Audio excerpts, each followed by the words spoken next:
হাসরের দিন যাদেরকে স্বাভাবিকভাবে কবর দেওয়া হয়েছিল তারা সেখান থেকে উঠবে।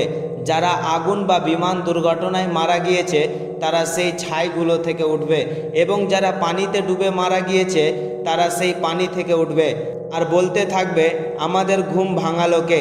তখন ফেরেশতারা বলবে আজ থেকে হাসরের দিন শুরু হয়ে গেছে।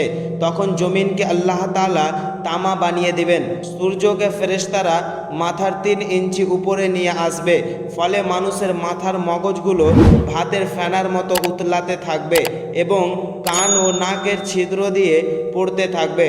আবার পানির পিপাসায় মানুষের জিবাগুলো বের হয়ে নাভি পর্যন্ত ঝুলে যাবে। আর সূর্যের তাপ এত হবে কেউ গলা কেউ বুক পর্যন্ত ঘামের সাগরে ডুবে থাকবে। তখন বেটা মাকে চিনবে না, স্বামী স্ত্রীকে চিনবে না, কেউ কাউকে চিনবে না। এদিকে জাহান্নাম চিৎকার করবে, তখন হাসরের মাঠ কাঁপতে থাকবে। আর তখন একটাই আওয়াজ হবে, ইয়া নফসি ইয়া নফসি, আমাকে বাঁচাও আমাকে বাঁচাও।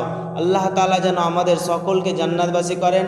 কমেন্টে আমিন বলবেন, আর ভিডিওটি ভালো লাগলে একটি লাইক দিয়ে চ্যানেলটি সাবস্ক্রাইব করবেন, যাতে করে এরকম ইসলামিক ভিডিও পেতে আপনাদের মিস না হয়।